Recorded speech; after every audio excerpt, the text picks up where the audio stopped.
Job Radio et Nexeam, le premier réseau de recruteurs coach, vous présente Trajectoire, le podcast du coaching de transition.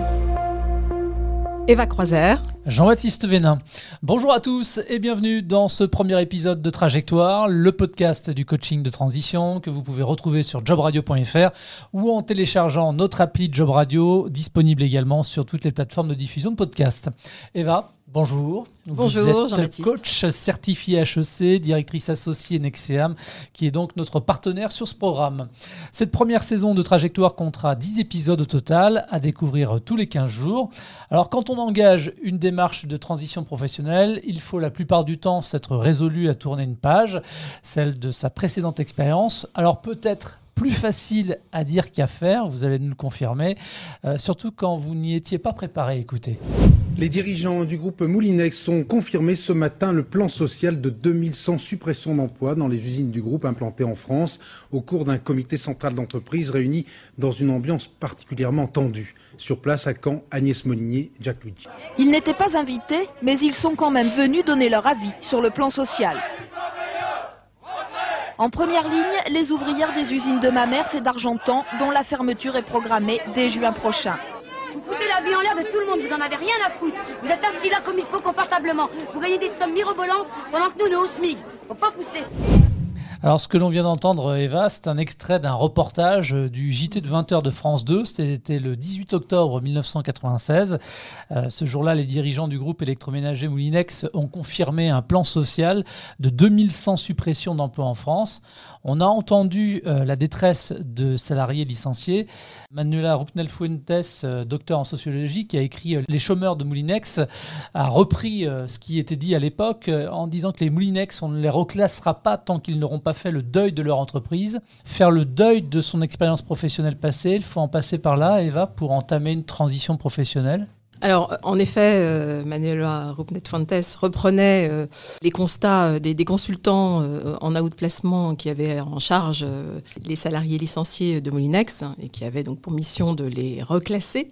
Et en effet, il constatait que la plupart étaient encore dans beaucoup d'émotions et donc avaient du mal à se projeter dans l'avenir et dans un nouvel avenir professionnel. Donc, c'est un cas, voilà, il est important de prendre en compte ces émotions-là. Et donc, en effet, aujourd'hui, lorsqu'on a envie d'une rupture professionnelle, qu'elle soit désirée ou subie, il est important, voire essentiel, de regarder ces émotions-là et de les faire d'ailleurs ressortir pour pouvoir passer ensuite à autre chose. Alors, quand on parle de deuil ou de faire son deuil, on pense tout de suite à la perte d'un être cher, d'une souffrance qu'il faut supporter, celle de l'absence et qu'il faut surmonter.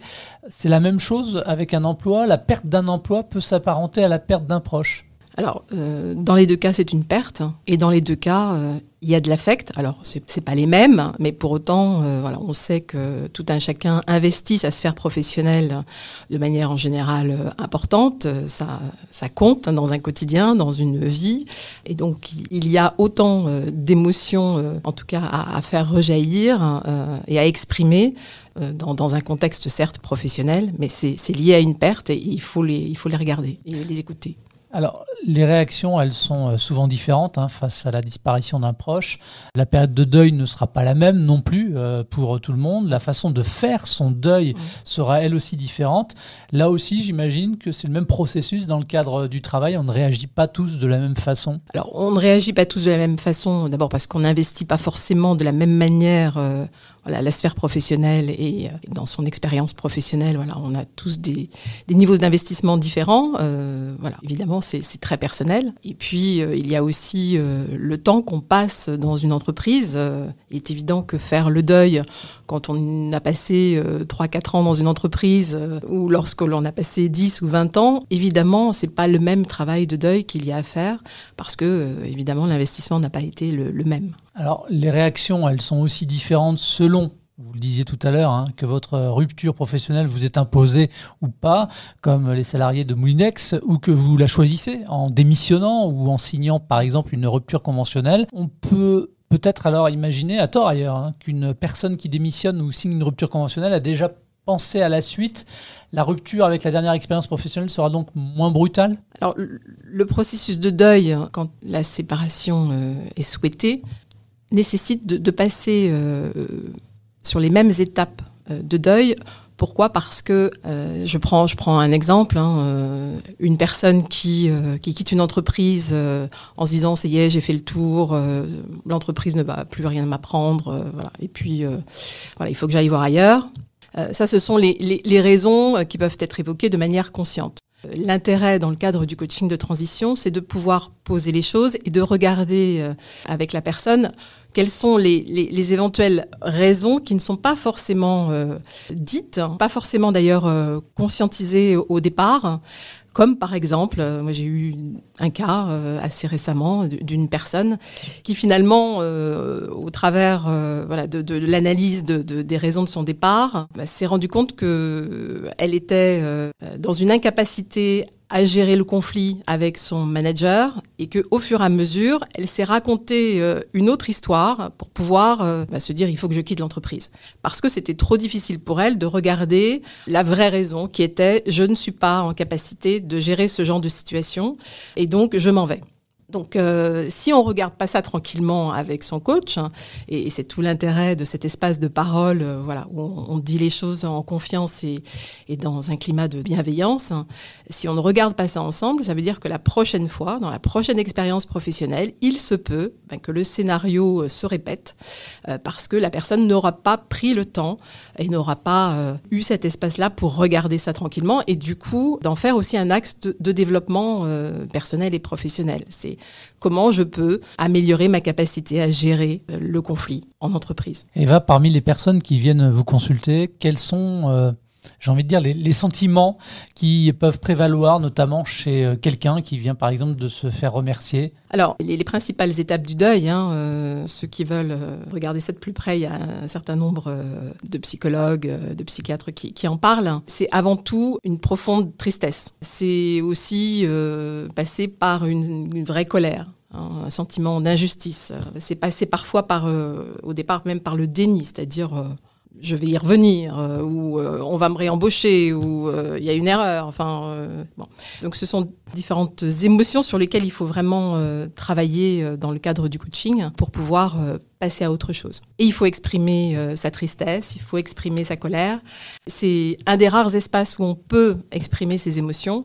On peut dire qu'on est très triste, on peut même pleurer. Moi, j'ai accompagné des personnes qui, les 2-3 premières séances, étaient la plupart du temps en larmes. Mais c'est nécessaire de passer par là et au contraire, il ne faut pas réprimer, il ne faut pas dompter ses émotions et essayer de passer tout de suite par une phase positiviste. Au contraire, pour pouvoir envisager l'avenir de manière sereine et tranquille, il faut pouvoir poser ça tranquillement. Et comment on fait face à quelqu'un justement qui est désorienté, qui a perdu confiance en soi, qui se sent même peut-être presque isolé aussi ? Il faut déjà que la personne exprime tous ses sentiments. Le fait de verbaliser, le fait d'exprimer un sentiment, une émotion, permet petit à petit de prendre de la distance et de se distancier de cela. Et donc, du coup, d'apporter de la clarification par rapport à une situation initiale de confusion. Donc, vraiment, la verbalisation et l'expression des sentiments permet petit à petit de prendre de la distance et passer à autre chose. Mais c'est important de poser tout ça. Alors tout à l'heure, Eva, on a entendu un extrait d'un journal télévisé qui date des années 90, c'est pas tout récent, mais qui fait un petit peu écho, quelque part aussi, malheureusement, à l'actualité à venir. Compte tenu du contexte économique engendré par la crise sanitaire, on peut aisément imaginer que dans les prochaines semaines, il y aura d'autres Moulinex, des salariés qui vont apprendre leur licenciement. Comment est-ce que l'on peut aussi accompagner ces personnes qui vont se retrouver dans ces situations à venir ? Alors, à partir du moment où, là encore, elles peuvent bénéficier d'un accompagnement comme le coaching de transition professionnelle, ce qui, pour l'instant, malheureusement, n'est pas encore tout à fait le cas, puisque le coaching n'est pas pris en charge dans le cadre du DIF, par exemple. C'est une de vos revendications, d'ailleurs. Oui, après, il faut bien encadrer les choses, mais voilà, je pense que c'est vrai que les structures qui vont accompagner la plupart des personnes licenciées dans le cadre de plans sociaux, on est sur une démarche technique de recherche d'emploi. Ça veut dire que toute cette phase où on passe l'étape de deuil est rarement prise en compte. On demande plutôt aux personnes d'enchaîner directement sur qu'est-ce que je vais mettre en œuvre pour construire mon nouveau projet, pour me projeter dans l'avenir, pour rechercher un emploi.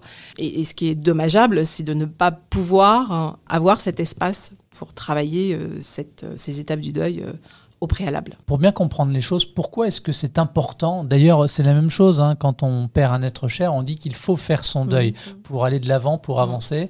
Pour quelles raisons c'est important de faire ce processus-là, pour clarifier les choses, dégager le chemin de la transition ?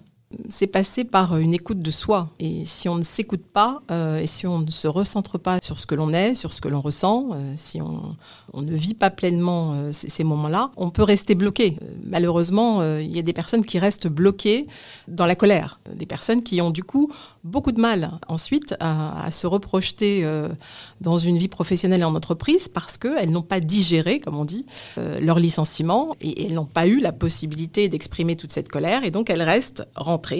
Et dans ce cas-là, c'est des périodes de chômage qui peuvent être allongées de ce fait parce que la personne ne peut plus se projeter en entreprise. Et d'ailleurs, j'ai accompagné une personne il y a quelque temps qui était vraiment dans cette colère rentrée et donc il a fallu vraiment lui faire sortir parce que c'est pas facile d'exprimer ses émotions aussi. Il faut aller les chercher un peu et ça c'est le rôle du coach.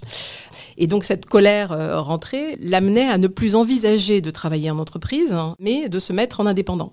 Ok, pourquoi pas ? Le problème c'est que c'est un non-choix, ça devient un non-choix. L'objectif, c'est de pouvoir avoir le choix. Et avoir le choix, c'est de pouvoir se dire, bon, ok, je peux travailler en entreprise, je peux être indépendant. Bon, mais si dès le départ, parce qu'on est très en colère contre le système et qu'on fait des généralités et qu'on reste bloqué là-dessus, on n'a plus le choix. On sort du système, on est indépendant et on ne peut plus retrouver un poste en entreprise qui aurait pu continuer à nous permettre de nous développer professionnellement. Il y a vraiment des risques et des biais quand on reste coincé, j'allais dire, dans un sas sur une émotion particulière et c'est très dommageable pour la personne. Une fois le processus effectué, est-ce que l'on pourra alors parler d'un travail de deuil réussi ? Oui, alors c'est la dernière phase du deuil qu'on appelle la phase d'acceptation. Donc à partir du moment où on est tranquille et qu'on a su tirer le meilleur de ses expériences et de sa dernière expérience professionnelle, quand on a réussi à positiver et à voir tout ce que cette expérience nous a apporté, là on peut commencer en effet à se projeter à nouveau. Mais il faut passer, faut aller jusqu'à cette étape d'acceptation. Et elle n'est pas immédiate et elle n'est pas spontanée. Verbaliser les choses et canaliser l'énergie pour en faire quelque chose de positif derrière. Tout à fait, c'est bien l'objectif du coaching de transition professionnelle, c'est de pouvoir permettre à la personne, et c'est pour ça que cette première étape de deuil est essentielle pour pouvoir ensuite passer à la deuxième étape qui est aussi de se retrouver et d'identifier à nouveau tout ce qui fait nos qualités et nos compétences professionnelles. Donc ça c'est la deuxième étape, mais pour arriver à cette deuxième étape, en effet, il faut avoir passé ce processus de deuil.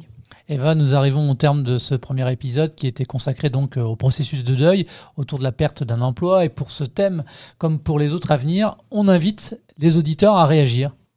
Tout à fait, que les personnes en effet qui sont en questionnement ou qui ont besoin d'avoir des informations complémentaires n'hésitent pas à les exprimer. On fera le nécessaire pour pouvoir y répondre. Voilà, vous répondrez aux questions, Eva, que peuvent se poser les auditeurs lors du prochain numéro. Alors, puisqu'on en parle justement, continuons. Le prochain épisode sera mis en ligne le 21 septembre prochain sur jobradio.fr, téléchargeable également depuis l'appli Job Radio et disponible également sur l'ensemble des plateformes de diffusion de podcasts. Est-ce que l'on peut tout simplement, vous en avez parlé brièvement, mais connaître le thème de ce second rendez-vous ? Le thème du deuxième rendez-vous, c'est revisiter son histoire professionnelle pour retrouver son identité et ce qui nous rend unique et ce qu'on aura à valoriser dans la prochaine expérience professionnelle. Eva, je suis ravi qu'on ait pu verbaliser les choses sur ce premier épisode en tout cas, et on se donne rendez-vous évidemment très vite. Ça s'appelle Trajectoire, c'est le podcast du coaching de transition. Merci de votre fidélité à Job Radio et à ce nouveau rendez-vous. Merci Eva. Merci Jean-Baptiste. Et à très vite.